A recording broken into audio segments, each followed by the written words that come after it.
5 steps to successful self-hypnosis. 1. Know what you want. In this step, you need to consider what you want versus what you don't want, and you need to be able to distinguish between the form and the essence. Instead of focusing on what you don't want, it's important to focus on what you would like to experience instead, because your subconscious mind says yes to whatever you focus upon. If you don't want illness, focus on perfect health. If you don't want lack, focus on abundance. If you don't want to experience stress, focus on experiencing peace, etc. Sometimes people focus on the form, the physical thing, instead of on the essence, the feeling they would like to experience. If you desire to create or attract a specific thing into your life, ask yourself, what feeling do you believe this thing would give you? By focusing on the essence of what you want, you expand your options. You may find that there are many other ways to experience that desired feeling even now, and by experiencing that feeling now, you further open yourself to attract the thing you desire. Many times we chase certain things, only to discover that they didn't give us the feeling we expected to get by having them. And even if the thing you originally had in mind does indeed bring you the desired feeling, this process may bring you further insight into many different ways to enrich your life, to open yourself to many different opportunities that will allow you to experience even more of that desired feeling. 2. Claim it as yours. Once you know what you want, imagine and feel that you already have it. Engage as many of your senses as you can, and while in a trance state, in a state of hypnosis, vividly imagine yourself as if you are already enjoying the desired state, thing, circumstances. You may also relive your life, in your mind, imagining that you have always had this resource, quality, thing you'd like to experience. The whole point of the depth of hypnosis is to allow you to put your conscious mind and the awareness of the outer world aside long enough that you are able to fully experience your desired experience as real for you now. It is good to remember that your subconscious mind does not distinguish between what is outside of you, what you may interpret as real, and what you experience only in the realm of your mind.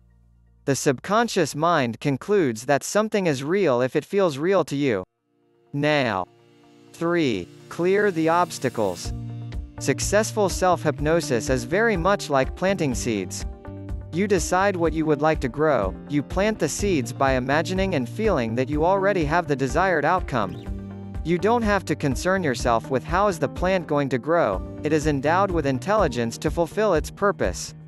What you do need to do is pull out the weeds if you notice any. When you plant seeds of your outcome in your subconscious mind, your doubts, fears, anxieties, conflicting beliefs, etc. are weeds you have to uproot. If you believe that it is impossible for you to reach your goal, but you just want to try it, forget about it, it's not going to work. If the goal seems too overwhelming, cut it down into smaller, achievable goals, goals you believe are attainable for you now. It doesn't matter what anyone else has accomplished. The only thing that matters is what you believe is possible for you. Other people's accomplishments may inspire you, but whether you'd be able to accomplish the same, or less, or more, depends only on what you believe to be possible for you, and on the action you're willing to take. Sometimes people look for proofs and assurance outside of themselves, asking other people for their opinions as to whether something is possible or not, yet. This only tells their subconscious minds that they are still filled with doubt. They don't really believe that they can experience the results they desire, so they usually don't. The best place to look for proofs when using your subconscious mind is in your own experiences, conducting your own experiments. There is a way to get and create absolutely anything you may ever want to create through the power of your mind. However, to overcome your own limitations, you either have to have limitless faith, or even better, to do some research and gain an understanding of why you can be or have whatever it is you set your heart upon. This also brings me to the power of decision. If you have ever decided to experience something, and if you can recall how that feels, you may become aware that at such times your mind was fully focused on your goal, and even though you might have been aware of possible obstacles on the road, they have not prevented you from reaching your outcome. When you truly decide that you want something, you cut yourself off any other possibility, and you commit yourself to have the experience you desire. You may be already familiar with a poem by Goethe. Until one is committed, there is hesitancy, the chance to draw back, always ineffectiveness.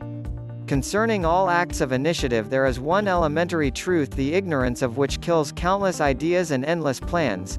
That the moment one definitely commits oneself, then providence moves too. All sorts of things occur to help one that would never otherwise have occurred. A whole stream of events issues from the decision raising in one's favor all manner of unforeseen incidents and meetings and material assistance which no man could have dreamed would come his way. Whatever you can do or dream you can begin it. Boldness has genius, power, and magic in it. 4. Let go and trust. This is probably the hardest step for most people, and it may take some practice to totally and completely trust in the wisdom and power of your mind, the universe, God, your higher self, pick the term you prefer, to be able to bring into your experience what you asked for. You may notice that sometimes when you think about something and then you completely forget about it, not even giving it a second thought whether it's going to pass or not, the thing you thought about just happens. That's because you have spontaneously let go. By forgetting about it, your subconscious mind was able to take over and create that experience in your life. Other times you may feel that you want or need something really badly, so badly as a matter of fact, that you can't let it go, and as much as you want it, you are not allowing it to manifest for you. When something is really important for you to have and you have no idea where what you need is going to come from, trusting may feel as if you were walking on a tightrope. With practice, it does get much easier.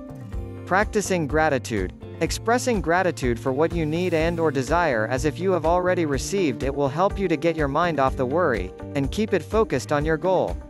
I have written before about gratitude, but I'd like to repeat that gratitude will dramatically cut the time it takes to get what you desire, and it will dissolve a lot of obstacles toward getting the results you'd like to create using self-hypnosis. You can thank your subconscious mind, your unconscious mind, God, the universe, or whatever you like to refer to the power and intelligence within you and all around you that is able and knows how to bring into manifestation every one of your heart's desires. 5. Recognize when you get what you asked for. Sometimes what you ask for may come into your life in a slightly different form than what you envision. It is important to notice and acknowledge that what you asked for has in some form manifested for you. Sometimes what you ask for may be even better than what you asked for, vividly imagined in self-hypnosis. Sometimes what you ask for may be a far cry from what you wanted. It may be just a signal that what you asked for is on its way. Now is not the time to give up, but to keep on thinking that what you desire or even something better is on its way. You may also want to re-examine your beliefs, doubts, worries, insecurities, feelings that you don't quite deserve what you asked for, that it would be too good for you, or perhaps that after all, you don't really want what you asked for. Remember that your outer world experiences only reflect what's in your mind, so if you don't like what you're experiencing, all you need to do is change your mind about it. If you expect only the best in life and keep on thanking your mind and the universe, God, for giving you the best, in joyful expectation of these experiences, your outer world experiences will reflect this. Acknowledge that everything that happens in your life is forever moving you toward the realization of your goals.